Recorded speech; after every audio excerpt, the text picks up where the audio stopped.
প্রতিবেশী মুসলিম হোক অমুসলিম হোক, যান, অসুস্থ হইলে একটু আপেল নিয়ে যান, আঙ্গুর নিয়ে যান, কমলা নিয়ে যান, তাদের সাথে ভালো আচরণ করেন।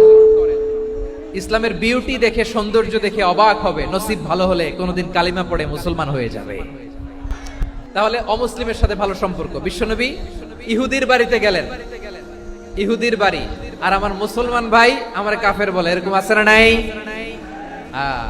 মুসলিম মুসলিমরা দেখতে পারে না, সহ্য করতে পারে। বিশ্বনবী সাল্লাল্লাহু আলাইহি ওয়াসাল্লাম ইহুদির বাড়িতে গেলেন, এটা একটা শিক্ষা। 2 নম্বর শিক্ষা হলো, বিশ্বনবী সাল্লাল্লাহু আলাইহি ওয়াসাল্লামের খাদেম ছিল ইহুদি, এতদিন খেদমত করলো, একদিনও বিশ্বনবী ওরে কালিমার দাওয়াত দেয় নাই। কারণ কি?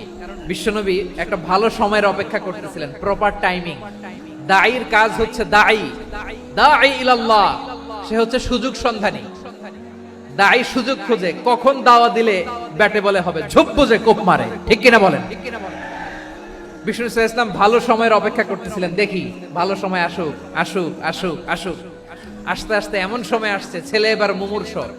অসুস্থ ব্যক্তির হৃদয় অত্যন্ত নরম থাকে, হসপিটালে যখন কেউ যায় তার হৃদয়টা বড্ড নরম থাকে, মৃত্যুর ভয়ে তার অন্তরটা নরম থাকে, ঠিক কিনা বলেন? এই প্রপার টাইমিং এর অপেক্ষা করতেছিলেন, যখনই টাইমিং পেয়েছেন দাওয়াত দিলেন, পড়ো লা ইলাহা ইল্লাল্লাহ, সুবহানাল্লাহ পড়েন সবাই। তাহলে ইসলাম অমুসলিম প্রতিবেশীর সাথে ভালো আচরণ করতে বলে। ইসলাম অমুসলিম মাতা পিতার সাথেও ভালো আচরণ করতে বলে। মাতা পিতা যদি অমুসলিম হয় তারে ফেলে দিতে পারবেন? অনেক হিন্দু ছেলে আমাদের হাতে শাহাদা পড়ে মুসলিম হয়, কিন্তু ওর মা মুসলমান হয় নাই, বাবাও হয় নাই, এরকম আছে না নাই? তো ও হয়েছে মুসলিম, মা বাপ হিন্দু, এখন মা বাপ কি বাদ?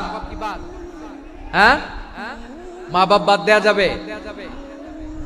যেই মা আপনারে 9 মাস 8 মাস পেটে ধারণ করলো, আপনার মায়ের নার ছেঁড়া ধন, আপনি ওই মারে বাদ দিতে পারবেন? যে মায়ের বুকের তাজা দুধ খেয়ে আপনি আজকে বাড়ন্ত তাজা তরতাজা, ওই মারে বাদ দেয়া যাবে? মায়ের এক ধারে দুধের দাম, কাটিয়া গায়ের চাম, পাপুষ বানাইলে ঋণের শোধ হবে না, এমন দরদি ভাবে কেউ হবে না আমার মাহা গো। মায়ের এক ধারে দুধের দাম, কাটিয়া গায়ের চাম, পাপুষ বানাইলে ঋণের শোধ হবে না, এমন দরদি ভাবে কেউ হবে না আমার মাহা গো। মাকে তো বাদ দেয়া যায় না। وَقَضَى رَبُّكَ أَلَّا تَعْبُدُوا إِلَّا إِيَّاهُ وَبِالْوَالِدَيْنِ إِحْسَانًا। আল্লাহ বলে অবধারিত 2টা ভার্ডিক্ট তোমাদের জন্য, এক আল্লাহর ইবাদত করবা আর মা বাবার প্রতি ইহসান করবা। আদেশটা কার? মা বাবার প্রতি ইহসান করতে হবে। আমার মা হিন্দু হোক ভালো আচরণ করতে হবে, বৌদ্ধ হোক ভালো আচরণ করতে হবে। আমার যে সমস্ত হিন্দু ভাইয়েরা মুসলিম হয়েছে, তোমাদের মা বাবা এখনো মুসলমান হয় নাই, তাদের সাথে ভালো আচরণ করতে হবে। আপনাদের খেদমত নিজে করতে হবে, অথবা খেদমতের ব্যবস্থা করাই দিতে হবে। মান্থলি যে খরচ লাগে এটা দিতে হবে। আরে তুমি এখন মুসলিম, তোমার মা বাবা হিন্দু, এখনই তো সুযোগ ইসলামের সৌন্দর্য দেখানো।